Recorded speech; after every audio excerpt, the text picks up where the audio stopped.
Good morning, afternoon, evening class, whatever time it might be that you're watching this. We're going to get into chapter 2.1 today, which is algebraic and graphical solutions of linear equations. You're definitely going to need your TI-84 ready for this particular chapter. All right, so the first example we have here says solve for x, and we are given the equation 2x minus 3 over 4 equals x over 3 plus 1. Now we've got two methods in which we can solve this by hand. The first one could be multiplying by the least common multiple of 4 and 3. Okay. Now, least common multiple is something you should know coming into this class.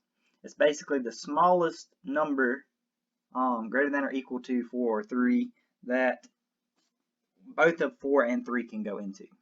Okay. The least common multiple of 4 and 3 is 12. Now, if you need to review least common multiple, maybe you do a YouTube search real quick and look at some review for least common multiple, because it's one of the prerequisites coming into this class. But the LCM of 4 and 3 is 12. Okay, so what we're going to do is we're going to multiply this whole equation here, this 2x minus 3 over 4 equals x over 3 plus 1. I'm going to multiply the whole thing by 12. I'm like, okay, what does that buy us? Well, if we've got 12 times 2x minus 3 over 4, we got to distribute it as well to the x over 3, so we get 12x over 3, and 1 times 12 is 12. Our new set of equations looks like this.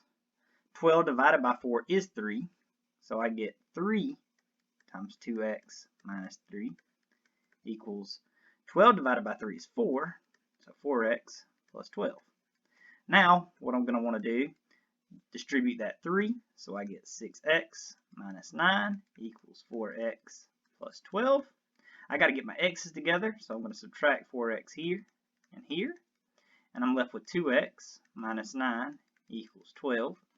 Then I got to add 9 to get this 9 away from this x, and I get 2x equals 21. And then I'm going to divide by 2. And I get that x equals 21 over 2. And that is my answer for this particular set of equations. So we solve it out, we get the x equals 21 over 2. Now method 2 that we could do is we could multiply by 4 and then multiply by 3. Essentially multiply by everything in the denominator until all the denominators are gone. So if we do that, we've got 2x minus 3 over 4 times 4 equals 4 times x over 3 plus 4 times that 1. All right, simplify that, see where we're at. That 4 and that 4 cancel out. We are left with 2x minus 3 equals 4x over 3 plus 4. Still have that 3 in the denominator, so I'm going to multiply this whole thing now by 3. And that's going to get me 3 times 2x is 6x. 3 times negative 3 is negative 9. 4x over 3 times 3. The 3 cancels, I'm just left with 4x. And 4 times 3 is 12. Now we're right at this step here, which matches this step here in our previous problem, and we can continue to work down and solve for x. We get the same thing, 21 over 2. So either method is going to get you there. You can start by multiplying by one denominator, cancel everything out that you can. If you still have denominators, multiply by the next denominator number until all the denominators are gone. So if we kind of follow that in this example, what I encourage for this example, after I read it, y over 5 minus 1/2 times y over 2 equals 7 over 20. If you can simplify your example before you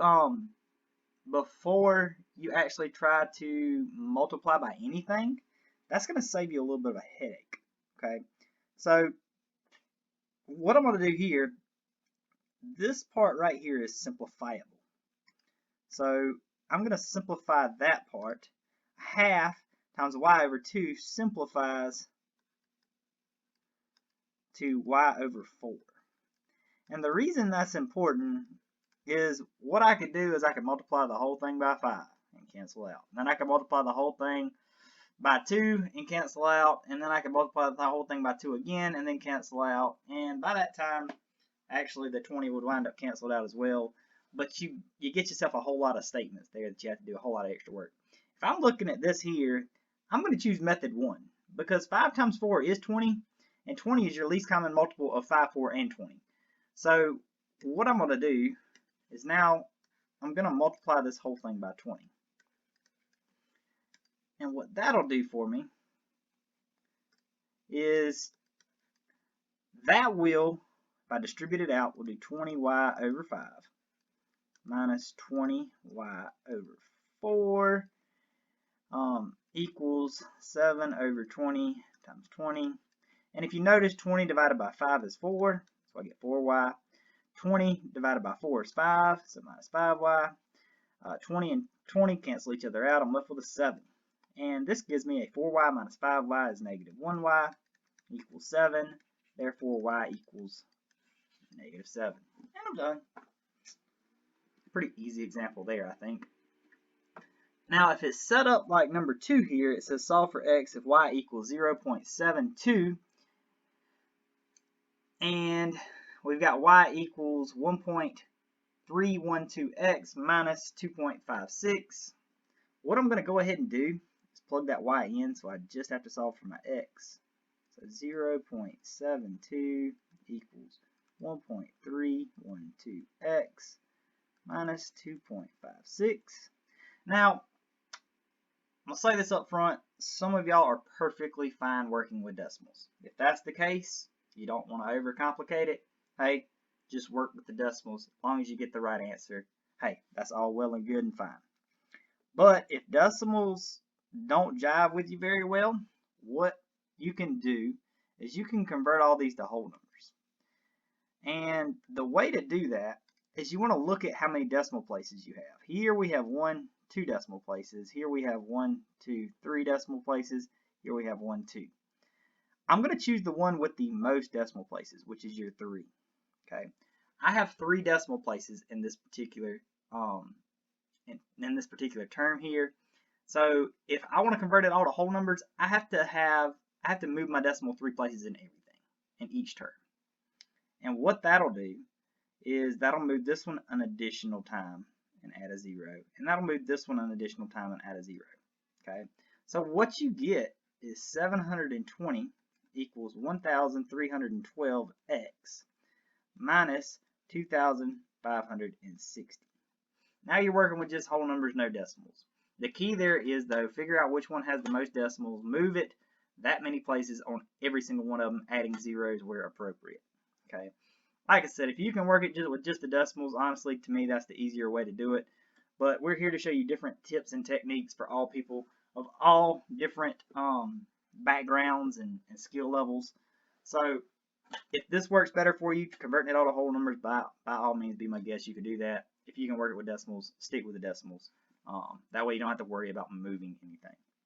But either way, we can solve this out real quick. In order to solve it out, I'm now going to add 2,560 to both sides. I'm going to use my calculator I got sitting right next to me here. And I'm going to do 720 plus 2,560. And that gives me, there it is. That gives me 3,280 equals 1,312x. I'm going to get x by itself, I got to divide by that 1,312. And it lets me see that x is, let's type in my calculator real quick. Lets me see that my x is 2.5. Very nice. 2.5. And if you work it as a decimal, it turns out to be the same thing. All right. Number 3, it is hard for some people to pay off credit card debt in a reasonable period of time because of high interest rates. The interest paid on a $10,000 debt over 3 years is approximated by y equals 175.393x minus $116.287, where interest rate is in x%. What is the interest rate if interest is $1,637.60? Okay, so the interest is your y here. You've got to be able to pick out that from the problem, but your interest here is y. Obviously, your interest rate here is x percent. So if I take this 1,637, a little glitch there, sorry guys, 1,637.60, and I set that equal to 175.393 x minus 116.287, then I can solve for x here. Like Mr. Shipes, just a little side question. Why aren't they rounding to cents? Why are they rounding to that number after cents? Go to the gas station. They do the same thing. It's never $3 a gallon. It's always $2.99 and 9/10 of a cent a gallon. I guess when you talk about a whole bunch of money, it really does add up and make a difference. Especially if you start getting into millions and billions and trillions, that little decimal there could add up a whole lot. So sometimes they tack it on there. So don't let that freak you out. Anyway, let's just solve for x here. All right. So I'm going to add 116.287 to both sides. All right. Get my calculator over here. If any of y'all are having any trouble with the calculators at all, because I'm not showing the screen on everything that I do, I do try to show it on the more complicated steps, but if any of y'all are having any issues doing anything on the calculator, please don't hesitate to reach out. We want to get that squared away as soon as possible early in the semester, because all we do is continue to compound our usage of the calculator into more and more difficult steps. So, as you can follow along and notice here with what I'm doing,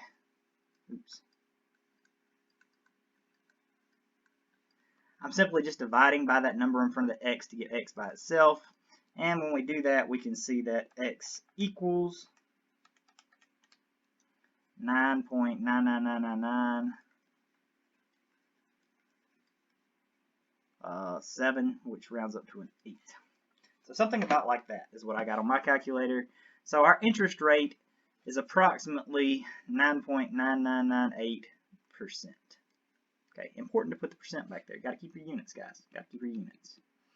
Number 4 asks, for a period of time, a man was very successful speculating in internet stock, with its value growing to $100,000. However, the stock drops rapidly until its value has been reduced by 40%. What percent increase will have to occur before the latest value returns to $100,000?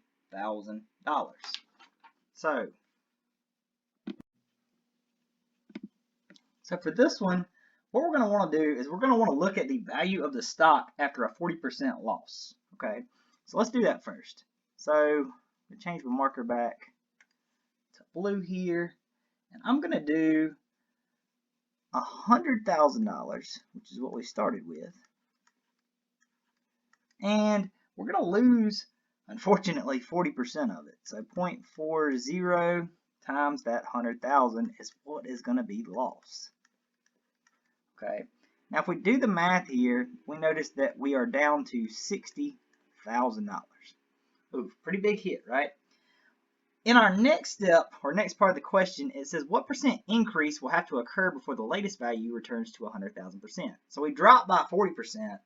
Now we want to see what percent increase we have to get just to get back to our $100,000. I'm going to change my color here to a green.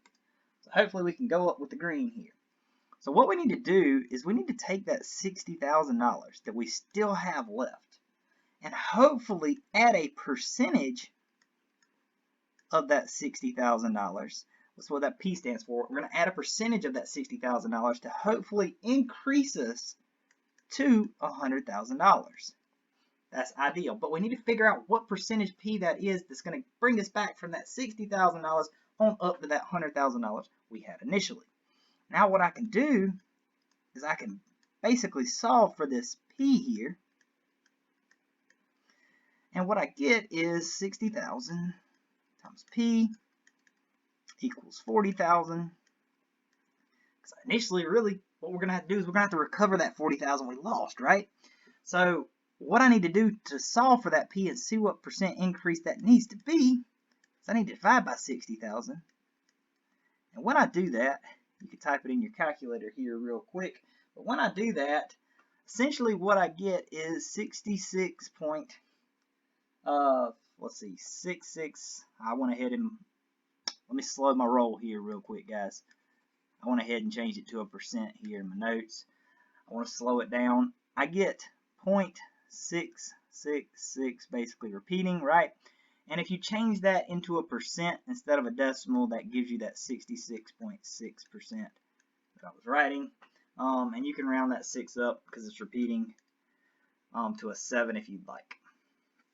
But it's crazy that if you lose 40% of your investment just to get back to where you were at initially, you have to have a 66.666 repeating increase of your current investment to get back to what you even had.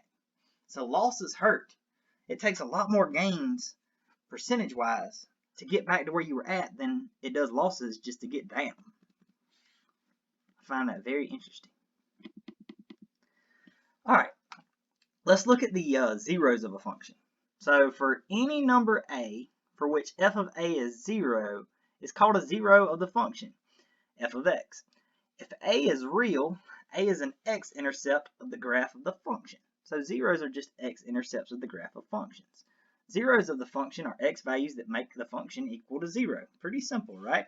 So if I could ask for any of these things here below, the x-intercepts of the graph of y equals f of x, the real zeros of the function f, the real solutions to the equation f of x equals 0, all I'm really asking for are the zeros of the function. For example, for the function f of x equals 13x minus 39, I want to find f of 3. Okay, well, let's see what this f of 3 is. Now I'm going to plug that 3 in for my x here, and I'm going to solve. So 13 times 3 minus 39, well, 13 times 3 is 39, 39 minus 39 is 0. Oh my goodness, f of 3, that's a 0 of my function, right? Well, what if it asks it this way? The 0 of f of x equals 13x minus 39. And when it asks for it in that manner, what I have to do is say, okay, I want to find the 0, so my f of x is what the 0 is here. And I need to solve for x to see when that happens. So 0 equals 13x minus 39. I can add 39 to the other side, and I get 39 equals 13x. I can divide by 13, and I can get that x equals 3. So I have a 0 when x is 3. Essentially, same thing as a, right? X is 3, I have a 0. Now if I want to find the x-intercept of the graph of y equals 13x minus 39, it's the same thing. To find an x-intercept, I let my y equal 0, I solve for my x, and I'm right back here at b. X is going to wind up being 3. If I want to find the solution of the equation of 13x minus 39 equals 0, same thing. You can go on and solve it again if you want to. We've solved that 2 or 3 times now. X equals 3. So it's all asking the same thing here. Now the coordinate point for this, if you ever did want to write it, would be 3, 0. All right, guys. Let's move on to the next page. Now there are 2 graphical methods that can be utilized to find zeros of an equation. Method 1, we could rewrite the equation to be solved with 0 and nothing else on one side of the equation, and enter the non-zero side of the equation found in the previous step in our y equals on our calculator. We could then graph the equation and find the x-intercept by using the second calc 0 command, something I will show you here on the calculator directly. Method 2, we could enter the left side of the equation as our y1 and the right side of our equation as our y2, graph both of these equations on a window that shows their point of intersection, and find the point of intersection with the intersect command using the second calc button. The x values that we find in that will be the zeros of the function. Okay, so I've got my example coming up here, and it's going to say solve the following for x using both of the methods above. Oops, scroll down a little too far on that one. Okay, so we have this here, and we're going to solve it using both. Now with method 1, what we need to get is a 0 on one side, okay? And on the other side, we can have our full equation. So I need to get everything to one side. So what I'm going to do that, if we're starting out with this 2x minus 3 over 4, equals x over 3 plus 1. I need to get everything to one side. The way I'm going to do it is I'm going to move everything left. You can move everything right if you want to. I'm going to move everything left, which means I'm going to subtract x over 3 and I'm going to subtract 1 on both sides. And it's going to give me something that looks like this. 2x minus 3 over 4 minus x over 3 minus 1 equals 0. Okay, I'm going to put this in my y equals. And then I'm going to use the methods laid out in method 1 with our second calc commands in order to find out what my zeros are. We will go and do that on the calculator shortly. I want to go ahead and line out. Oof, my pen's dying on me here, it looks like. Okay, it's coming back. We are going to set up method 2 as well before we jump over to the calculator, just to help with the back and forth. Oof, golly. Let's look at method 2. In method 2, go ahead and set it up.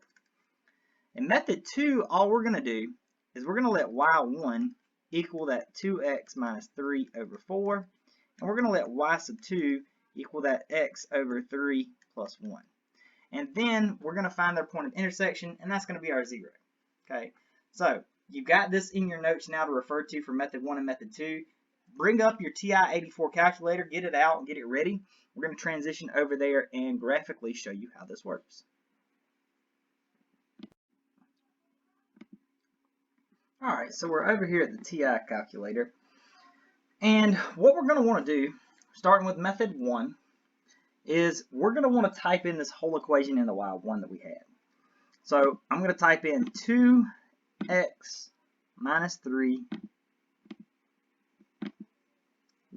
divided by 4. Now put that 2x minus 3 in parentheses because that whole thing needs to be divided by 4. I'm going to subtract x over 3. And I'm going to subtract 1. That was the equation we had. Now, if I hit the graph button, this is about what my graph looks like. Now, I do have my zoom set at a standard zoom, which is number 6. And it looks like it hits the x-axis somewhere over here to the right. I don't feel like we can see where it hits the x-axis, and that's important to see where it hits the x-axis. So what I'm going to do is I'm going to zoom out one time, and now I can definitely see where it crosses this x-axis. In order to find that exact point, what I'm going to do is hit second calc 0, and it finds the zeros of the function for you. And I'll hit left bound enter and make sure I'm left of where it crosses the x-axis. I'll scroll using the right hand arrow past where it crosses the x-axis, and I will create a right bound point.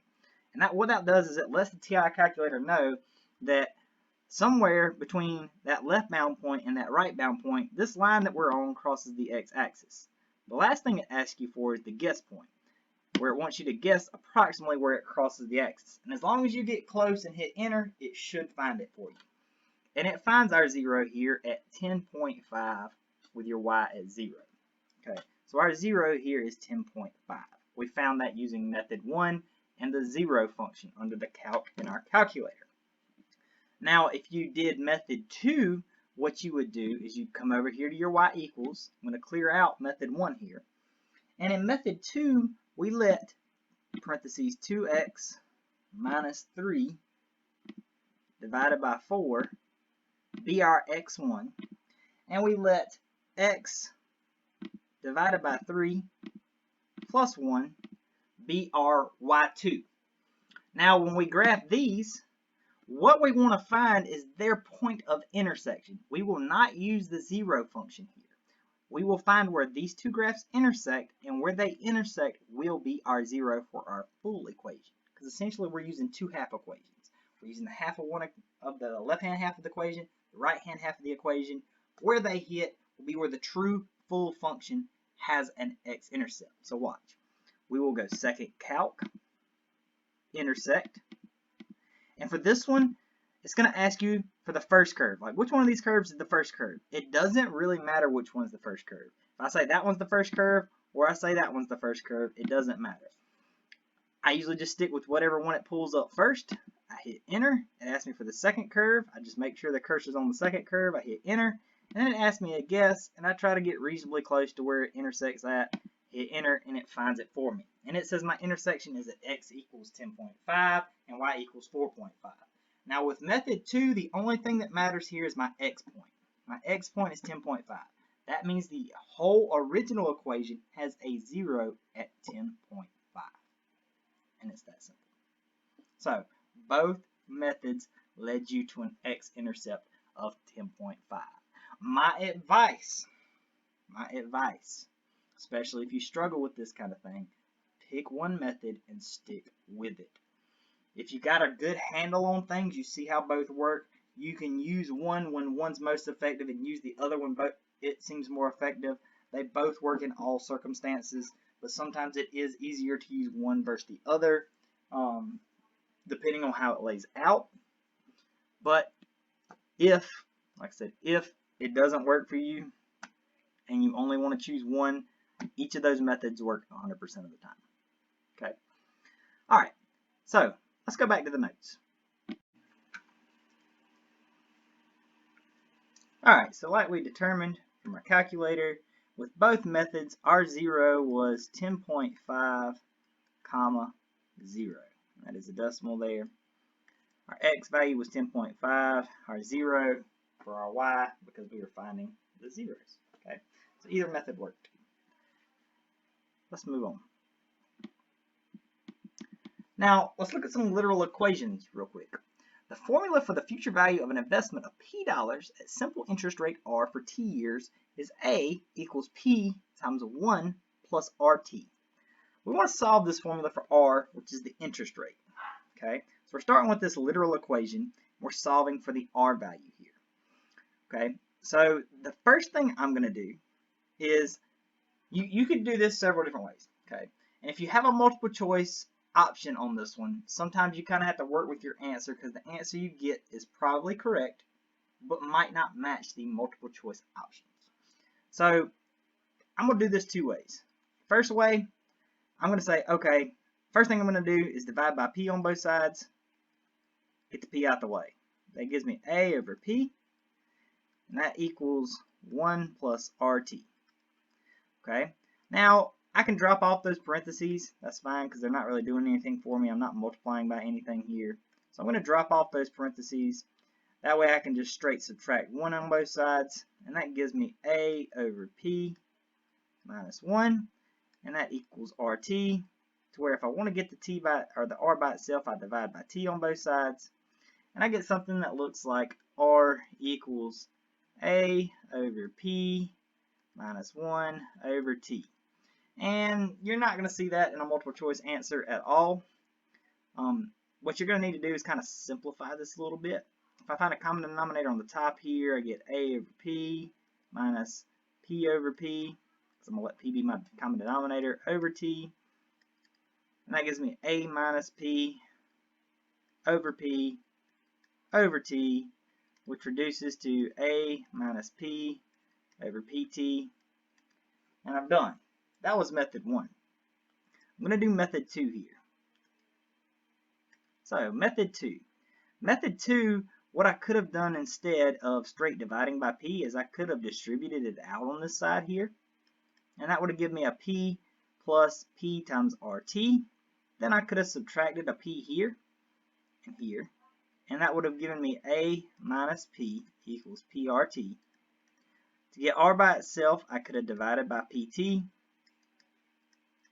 And you notice here that that gets me pretty straight to that final answer I got on the other side without the simplification.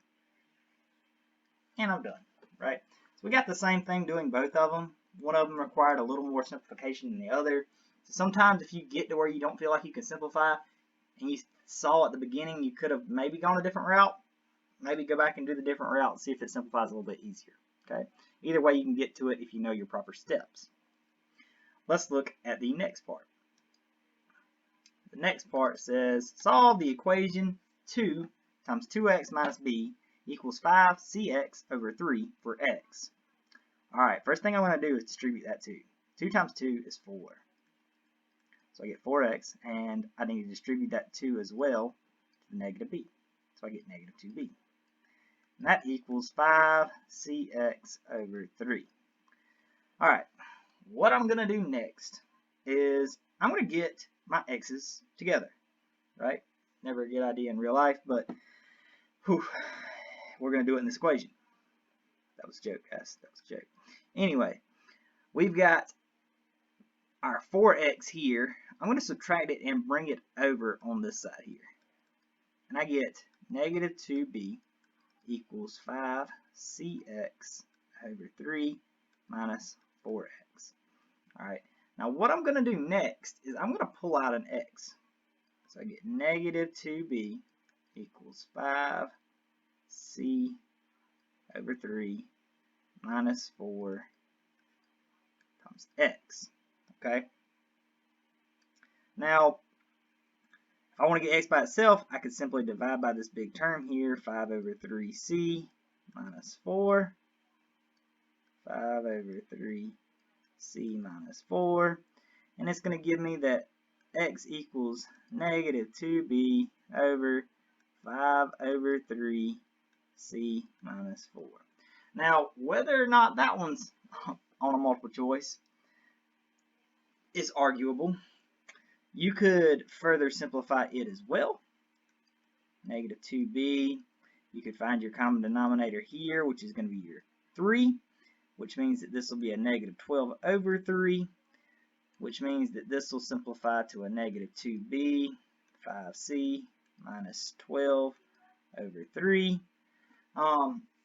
And when you get a situation like that, what's going to happen is you're going to flip and multiply, and you're going to get something that looks like negative 6b over 5c minus 12, and then you're done.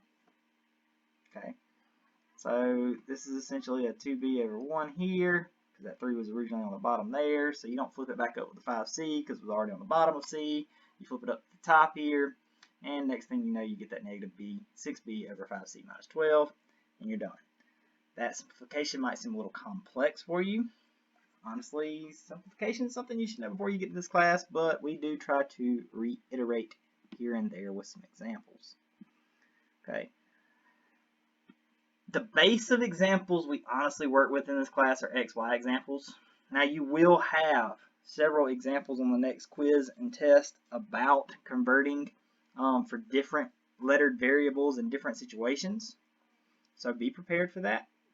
But many times when we're solving, it'll simply look something like this. 2x minus 3y equals 12, and we want to solve for y.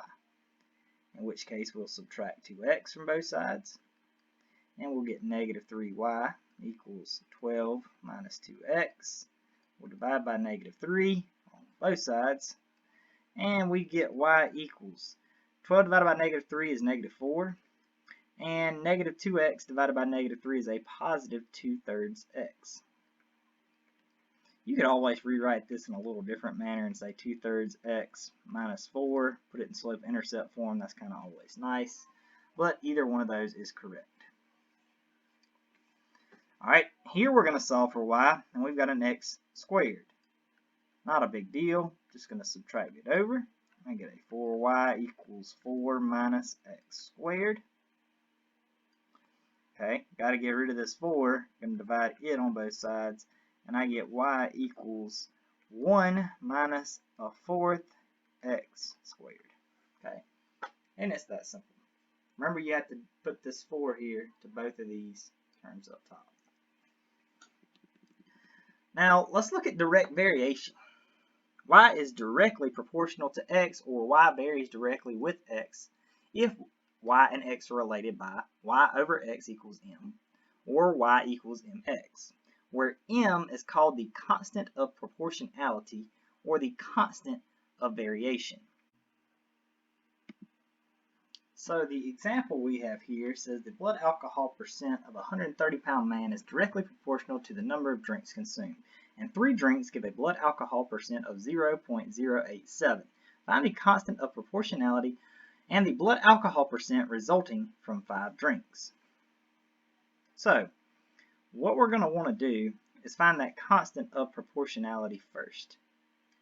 Okay, In order to do that, what I'm going to do, I'm going to let my blood alcohol percent be my y and my drinks be my x, because I'm going to know my x down here and I'm going to be able to solve for my y quite easy. So y equals mx. I'm going to solve for that constant of proportionality, which is our m here. Now I said my y is going to be the 0.087, my x is going to be the 3 drinks, and I'm going to solve for that m. Now if you wind up flipping it around the other way, it's not a big deal because they're directly proportional. So it's going to kind of work out for you, and when you solve the next part, it's all going to be the same. But this is how I'm going to set it up. Now I'm going to divide by 3 in order to find this m. So I get 0.087 divided by 3, and that gives me an m that equals 0.029. So that it looks like y equals 0.029x. That way, when it asks the blood alcohol percent resulting from 5 drinks, all I have to do is plug in 5 for my x, solve for my y, and I get a blood alcohol percent of 0.145, okay, which is 14.5%, really. So what I've got here is at 0.145. That is my answer. My constant of proportionality was 0.029, and we are good to go. All right. Let's move on to the next page. All right.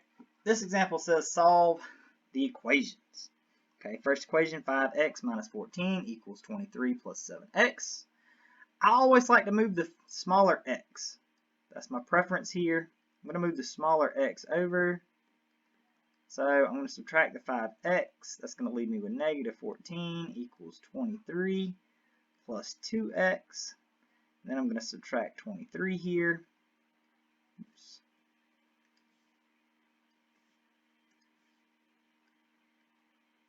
And that gives me that 2x equals negative, let's see, 14 and 23, negative 37. Therefore, to solve for x, I divide by 2, and I see that x is negative 37 over 2, or if it asks for it as a decimal, 18.5, negative 18.5. All right, let's solve number 2. Now, number 2 is a case that we saw at the very beginning of the lecture where we have some denominators here. And let's say we don't want to work with those denominators. We could multiply by 6 and then multiply by 4. Or we could multiply by the LCM of 6 and 4, which is 12. And that's what I'm going to do. I'm going to multiply this whole equation by 12. If I do that, I get 12x minus 12 times 5 over 6 equals 12 times 3x plus 12 times 1/4. Okay, so that needs to be simplified. 12 divided by 6 is 2. 2 times 5 is 10. 12 times 3 is 36. And 12 divided by 4 is 3. Now I've got something kind of easy and nice to work with here. I'm going to move the smaller x, which is the 12x. So I'm going to subtract it over. That's going to give me negative 10 equals, now 36x minus 12x is 24x. And then I got a plus 3 here. Now I'm going to subtract that over, put it with a 10, which gives me negative 13 equals 24x. Divide by the 24 to get the x by itself. And x equals negative 13 over 24. And we're done with that example. All right, number 3 is an example with decimals. So all of these decimals in this particular example are to the hundredths place. So if I want to make this whole numbers, I can move all decimals 2 places, which is no problem. That'll give me 592t equals 178t minus 414. Like I said originally, if you're okay with working with the decimals, you do have a TI-84 calculator, so honestly, working with decimals shouldn't be a big deal because the calculator should do the brunt of the work for you. But if you do, you can always move your decimals just like so. Now I'm going to move the smaller t, which is the 178t, subtract it over, and 592 minus 178 is going to give you 414t, and that equals negative 414. Obviously, you divide by 414 on both sides, and you get t equals negative 1. Pretty easy. If you'd have worked with decimals, would have worked out the same way. Number 4 has a lot of fractions in it. And this might be an example where you might want to just multiply by 4, multiply by 5, and multiply by 3. Because finding the LCM of 4, 5, and 3 might be a little difficult for you. Okay, so let's just go with that method. I'm going to multiply by 4, then multiply by 5, and then multiply by 3. So multiply the whole thing by 4. If I do that, I'm left with a 3 here because the 4's cancel out. I'm left with a 4 over 5x minus 4 over 3 equals 16 over 5x. Now I'm going to multiply this whole thing by, multiply this whole thing by 5. And that's going to give me 15 plus 4x, because that 5 cancels out with that term, minus 20 over 3 equals 16 times 5. Nope, don't have to do that because the 5's cancel out, so it's just 16x. Still have that 3 there, so by golly, what I'm going to have to do now, multiply the whole thing by 3. 15 times 3 is 45. 4 times 3 is 12. Those 3 cancel, so I'm just left with a 20. And 16 times 3. 16 times 3. I think that's 48. So 48x here. Now 45 minus 20 is just 25, so we can simplify that side to 25 plus 12x equals 48x. I can subtract 12x on this side and this side, and that's going to give me that 25 equals, let's see, 48 minus 12, I think gives me a 36, and it does. 36x divided by 36 on both sides. And I'm left with x equals 25 over 36. And I'm done. Like I said, if you want to stick with the fractions just as they are and solve them, no problem there. You will have to find some common denominators to kind of simplify on the left-hand side to start out with, and then obviously as you're adding and subtracting, you might have to do the same thing there. But either way, you should get the same answer. Number 5 wants us to find the zeros of the following equations. So the first equation is f of x equals 3 over 2x minus 6. Now, the simplest way to find the zeros is just let your f of x or your y equal 0. This is a pretty simple equation. I think we can solve it by hand. And if we do that, I add 6 to both sides. I get 6 equals 3 over 2x. I want to get x by itself, so I'm going to throw out that fancy word again, reciprocal. In order to get rid of 3 over 2, I'm going to multiply by the reciprocal 2 over 3 on both sides. And that 3 will cancel, and that 3 will cancel, that 2 will cancel, that 2 will cancel. I'm left with an x. Okay, now you can do this however you want to. 2 times 6 is 12, divided by 3 is 4. Or you could say 3 divided by 6, or 6 divided by 3 is 2. 2 times 2 is 4. Either way, you get x is 4. And you're done. So your zero of this function is x equals 4, or if you write it as a coordinate point, 4, 0. Now let's do it for the next one. 0 equals 330 plus 40x. I'm going to subtract the 330 here. And I get negative 330 equals 40x. Divide by 40. And I get that x equals, let's see. If I simplify it, I can tell you already that it's going to be negative 33 over 4. I don't know. Let's see, if you write it as a decimal, it comes to negative 8.25. So if you wrote it as a coordinate point, you could write it as negative 33 over 4 or 8.25 if you'd rather the decimal form, or if it asks for the decimal form, comma 0. Now we've got to solve the next couple using graphical methods, okay? So the next one is 3t over 4 minus 2 equals 5t minus 1 over 3 plus 2. Now, I think this is a perfect example of when to use method 2.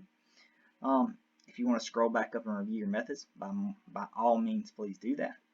But I'm going to use method 2 on this one.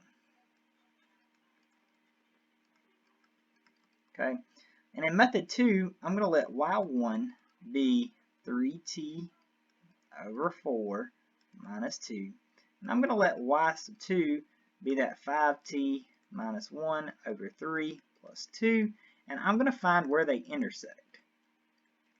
And that's going to be my 0. Okay, so, and what you'll notice too here as well is your 0 is going to be your answer for your t. So let's go to the calculator real quick, solve this out, and show you how it's done. Alright, for this example, just like we wrote it out, we're going to go to our y equals here, clear out anything if you have it in your y equals, and we're going to type in that first side of the equation, which was 3t, we're going to let x be our t here, divided by 4, minus 2, and for our y2, we're going to type in 5t, we're going to use the x to hold in for that t, minus 1, divided by 3, plus 2. Because we have a subtraction in our numerator on that first part, that's why we put that part in parentheses. Always a smart idea to do that, whether you're certain to do it or not, especially when it comes to the numerator here. So, got all that written out. We are going to graph it, and wherever they intersect is going to be our answer. So we can see our intersection point there. I'm going to hit second calc, intersect. It's going to ask us for my first curve. I'm going to hit enter, second curve, enter. And then I'm going to scroll over here and guess about where they intersect at. And it tells me they intersect at x equals -4 and y equals -5. Okay, so that is my answer. -4, 5, right? And I'm only really worried about my t value here. My t value is relative to my x value because I let x be t because the calculator doesn't give you an option of letting it be a t. So x value is all I care about. So my answer here is x equals -4. And it's that simple. So like we found on our calculator, t equals -4. That's their point of intersection. So if we were to solve for t, that's what t would equal. Very simple to solve on the calculator.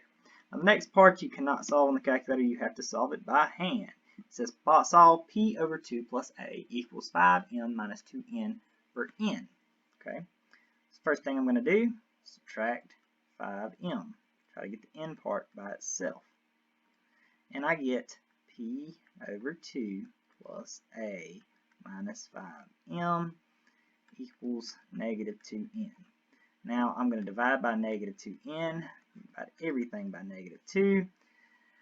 My n here is now left as p over -4 minus a over 2 minus 5m over 2, which is fine to leave like that if you want to. If you did want to find a common denominator, it would have to be a -4. So if it was a multiple choice option, it might look something more along the lines of this.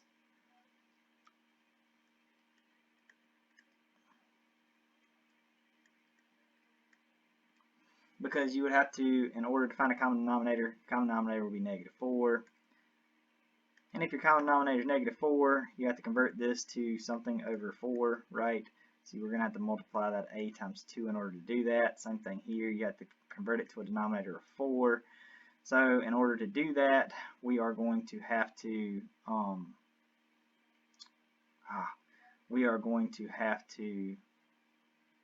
multiply that 5 times 2. We get that 10 over 4.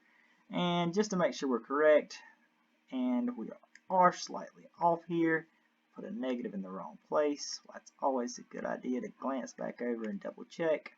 That negative actually suits better in front of that p. Okay, so probably would have been a little better to write it there too. Okay, so your n equals -p minus 2a minus 10m all over 4. That's your most simplified version. If you write it like this, Wouldn't be a big deal to me if it was in person and I was grading it by hand, because it's basically the same thing. But sometimes with those multiple choice, they only give it to you in a certain manner. Now for number 9, it says solve for y, x squared plus 2y equals 6. Okay, so pen's getting tired. Okay, it's messing up on me, guys. Just a second. Get this all sorted in no time. There it goes. Now it's picking back up. Alright, so we're going to solve for y. In order to do that, I need to subtract my x here. So I'm going to subtract that x squared. I get 2y equals 6 minus x squared. I want to get that y by itself. I got to divide by 2. 6 divided by 2 is 3. And that leaves me with a negative 1/2 in front of my x squared. Now, if you write it like this, it's perfectly fine as well. X squared over 2, that's fine, and that equals y. This is fine, that's fine. Either one of those should be fine if you're inputting it into your MyMathLab. Now let's look at number 10. Number 10 says the number of cell phone subscribers in billions between 2014 and 2020 can be modeled by y equals 0.234x plus 6.856, where x is the number of years after 2000. And what year does the model indicate that there were 9.43 billion subscribers? Okay. So what we're going to want to do here is y represents the number of cell phone subscribers in billions. So we need to let our y be 9.43, and that is equal to 0.234x plus 6.856. I have not yet in this lecture solved one with just the decimal, so if you want to convert it, convert your decimals to whole numbers and move the decimal places you can. I'm going to solve it straight through as a decimal just so you can see it done one time. Alright, so in order to get x by itself, I'm going to subtract 6.856 on both sides. I'm going to use my calculator to do it. So 9.43 minus 6.856 should give you 2.574, and that equals 0.234x. Get x by itself, I divide by 0.234, and I get an x that is equal to, let me type it in my calculator, x is equal to 11. But wait, we are not done, because it wants to know the year. It doesn't ask for the x value, it asks for the year. And we're looking at years after 2010. 11 years after 2010. That means we are actually in year 2021. Make sure with these, if it's asking for the year, you give the year and not the x value, because you could get it wrong, and we do not want that to happen. Now, number 11 says the total cost of a new automobile, including a 6% sales tax on the price of the automobile, is $29,998. How much of the total cost of this new automobile is the sales tax? Okay, so let's think about this. Okay, we've got our automobile cost. We'll call it X. And we also have 6% of that automobile cost. Got to write it as a decimal, 0.06. Both of those add up to give me that $29,998. And if you've done any kind of economics in school, you can know that this pretty much simplifies to x times 1.06, which equals 29,998, because essentially if you're including something itself and a percentage of sales tax, you simply multiply by 1 point whatever the sales tax is. But maybe you haven't heard that before, so we work it step by step. In order to figure out what x is by itself, we divide by 1.06. And we get an x that is equal to, let's see, 29,998 divided by 1.06 should give you an x value of 28,300. It's like my handwriting gets worse sometimes. So, that's what our x is. Alright, this is the very last question of chapter 2.1. It says the cost of land in Savannah is directly proportional to the size of the land.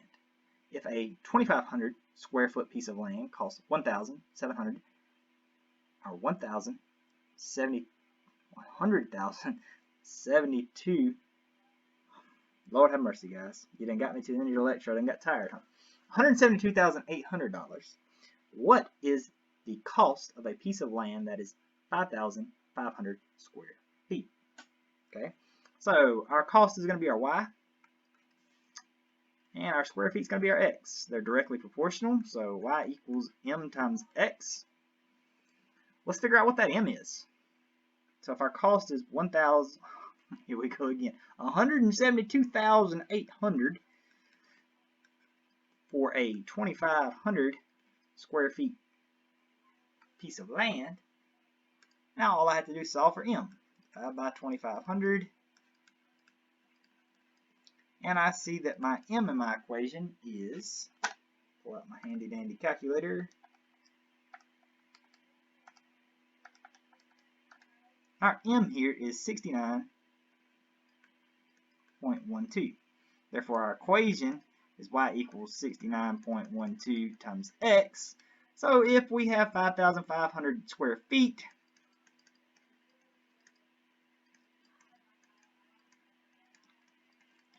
then our land is probably going to cost somewhere in the neighborhood of $380,160. Put a little dollar sign there. Quite expensive. At least for me, on a teacher's salary. Anyways, that's how we solve it. The key in this particular question is the words directly proportional. You should be able to pick out that piece of information and know that you're setting something up as y equals m times x. No b, because it's directly proportional. Directly proportional. Y equals mx. Solve for the m, plug in the new number, and you can figure out what it needs to be. Thank y'all for listening. Hope you learned a little something today. And please go and try your homework for Chapter 2.1. It is available on my Math Lab. If you have any trouble with it whatsoever, please reach out to me and let me know. Other than that, I will see you back here for Chapter 2.2.